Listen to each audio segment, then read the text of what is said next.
Welcome to our First NBC Bank Weekend Review, brought to you by First NBC Bank with 32 locations throughout Southeast Louisiana. I'm Lenny Vangilder. Ken Trahan out on assignment. He'll be back with us later on in the week.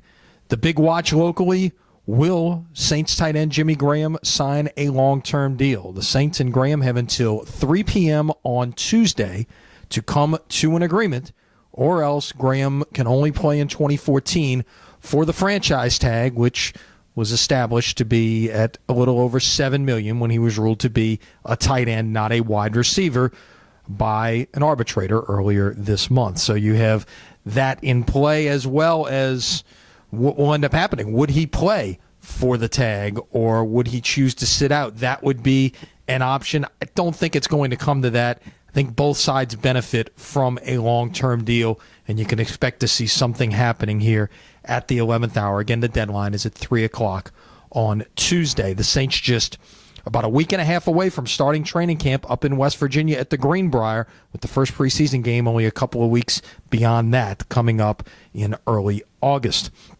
It's the All-Star break in professional baseball.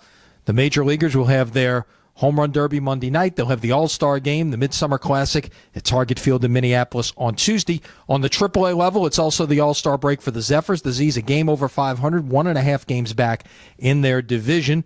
And they will have the AAA All-Star Game coming up on Wednesday night in Durham, North Carolina. Very busy time for the Pelicans, who managed to officially complete the deal for Omar Ashik, the center from the Houston Rockets, getting all the pieces in place to be able to finish off that deal over the course of the weekend, with becoming part of the trade for the Cavaliers. They got Alonzo G. They immediately shipped him off to Houston as part of that deal. Also getting another player from Charlotte who became part of the deal, and coming back an additional player that wasn't originally part of it, not just Ashik, but Omri Caspi, who could be the Pelicans' answer at small forward. Those are the two areas going into this offseason that New Orleans needed to address, was center and small forward, and perhaps they've answered both of those in Ashik and Caspi.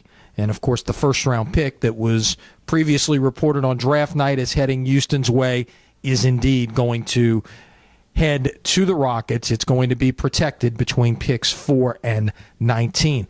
Pelicans in Las Vegas for the NBA Summer League. They're off to a 2-0 start. They'll play their final part of group play, if you will, if you want to compare it to the World Cup, against the San Antonio Spurs Summer League team. That will be Monday evening.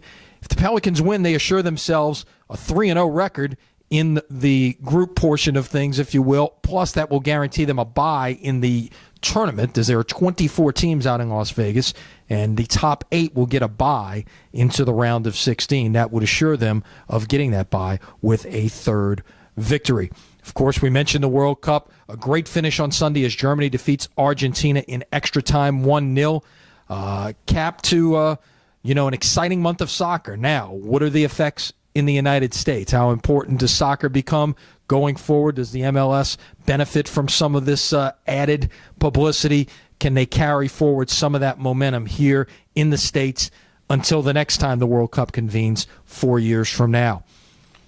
On to American football, if you will. SEC Media Days going on in Birmingham Monday through Thursday. We'll hear from Les Miles on Wednesday. Always going to be entertaining to hear what Les Miles has to say at SEC Media Days. And on the prep football front, our previews continue at sportsnola.com daily. We'll have previews from all around the state, so be sure to follow us every day to see what the latest information is. And in the smaller version of football, the Voodoo on the road tonight for a Monday night battle, and they will be back in action coming up one more time at the Smoothie King Center, a.k.a. the Graveyard, before this season ends. That's going to wrap it up for our First NBC Weekend Review, brought to you by First NBC Bank, 32 locations throughout Southeast Louisiana. Ken will be back later this week. I'm Lenny Vangilder. Until then, have a great week, everybody.